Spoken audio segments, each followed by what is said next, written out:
یہ شروع سے پیغمبر حسن و جمال حضور علیہ السلام کی توہین و تنقیص کو شعار زندگی رکھتے ہیں، تو ایک زمانے میں انہوں نے سازش کی اور آقا کریم کے روضہ اطہر سے حضور کے جسد اطہر کو چرانے کی سازش کی، اور جس کی حفاظت میرا رب کرے کون اس محبوب کا بال بیکا کر سکتا ہے۔ یہ جو کچھ ہو رہا ہے یہ ہمارا امتحان ہے، ورنہ جس کے سر پہ ورافانہ لاکا ذکر کا تاج میرے رب نے رکھا ہے، بھلا اس کی شان کو کوئی گھٹا سکتا ہے؟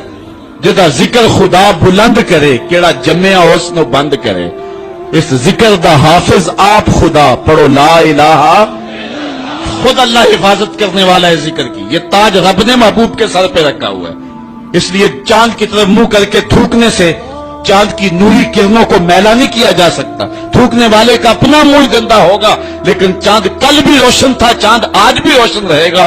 مدینے والے چاند کی عظمتوں کو کوئی گہنا سکتا ہی نہیں ہے، کیونکہ جس کے سر پہ ورافانہ لکا ذکر کی چادر میرے رب نے تان دی ہے، اس کی عظمتوں کو کوئی گھٹا سکتا ہی نہیں ہے۔ یہ امتحان ہمارا ہے، یہ آزمائش ہماری ہے۔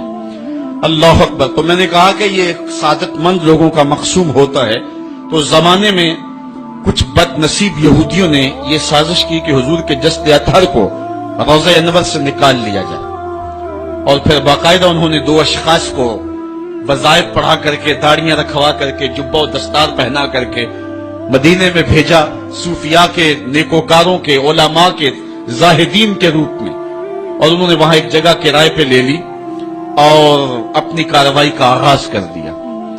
وہ اپنے کمرے کے اندر سرنگ کھودتے اور روزانہ مٹی نکالتے، اور رات کے اندھیرے میں بقی کے قبرستان میں قبروں کے اوپر مٹی ڈال کے آ جاتے، اور سارا دن تسبیح لیے اللہ اللہ کرتے رہتے۔ لوگ کہتے کہ یہ تو بڑے صالح لوگ ہیں، اور پھر لوگوں کو خیرات بھی کرتے، لیکن کارروائیاں اور انداز یہ تھا، لباس خضر میں رہزنی کر رہے تھے، اور یہ ڈاکو اور یہ رہزن لٹیرے ایک بہت خطرناک مہم پہ آئے ہوئے تھے۔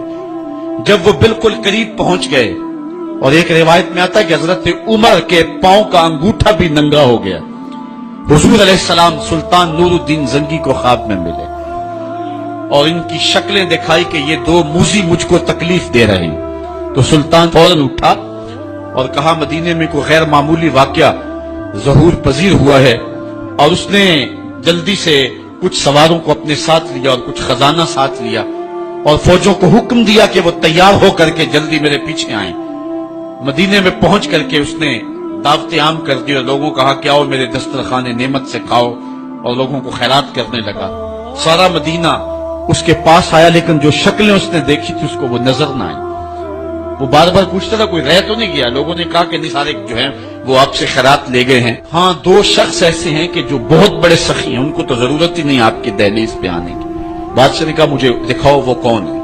بادشاہ کو شک گزرا یہ وہی تھے۔ جب سامنے آئے تو بادشاہ نے فوراً پہچان لیا، کہا کہ میں تمہارے ڈیرے پہ جہاں تم رہتے ہو وہاں جانا چاہتا ہوں۔ بادشاہ تفتیش کرنا چاہتا تھا، جب دیکھا تو تسبیحیں لٹکی ہیں، مسلح بچھے ہوئے، قالین بچھے ہوئے ہیں، تو بادشاہ مسلح اٹھایا، قالین اٹھایا تو نیچے پھٹا تھا، جب پھٹا اٹھایا تو نیچے سرنگ تھی۔ پھر بادشاہ نے ان کو جانوروں کے پیچھے بندھوا کر کے چروا دیا، اور میں نے تاریخ میں پڑھا سلطان نور الدین زنگی مدینے کی گلیوں میں پھر اس کے بعد روتا پھرتا تھا، اس کی آنکھوں میں آنسو تھے، اور کہتا تھا یا رسول اللہ تمہاری مہربانی کہ یہ ڈیوٹی میرے ذمہ لگائی ہے، ورنہ کائنات بھری پڑی تھی، یہ سعادت مندی میرا مقدر کہ اس نوکری کے لیے مجھے منتخب کیا ہے۔ اور پھر اس نے روضہ رسول کے ارد گرد جو ہے جہاں تک پانی آتا ہے وہاں تک جو ہے اس نے جو ہے زمین کھدوائی اور سیسا پگھلا کے اس کے اندر ڈال دیا کہ دوبارہ قیامت تک کوئی موذی اس کی جرأت نہ کر سکے۔ تو روضہ رسول کے ارد گرد وہ سیسا پلائی ہوئی دیوار ہے جس کو کھودا نہیں جا سکتا۔ یہ سلطان نور الدین زنگی کی زندگی کا یہ انوکھا باب ہے۔ آئیے اب سلطان صلاح الدین ایوبی کی کہانی بھی سنتے ہیں۔ یہ اسلام کا مجاہد اعظم، یہ حلال اور صلیب کی جنگوں کا ہیرو، اور جس پہ امت اسلامیہ کو آج بھی ناز ہے، اور آج صدیاں گزرنے کے بعد یہ سینوں میں دل کی طرح دھڑکتا ہے۔ سلطان ایوبی کا نام آج بھی دلوں پہ نقش ہے، اور اس کا نام سن کے مردہ جانوں کے اندر بھی زندگی کی حرارت پیدا ہو جاتی ہے۔ اس کے زمانے میں ریجینالڈ بدبخت ایک انگلستان کے شہزادے نے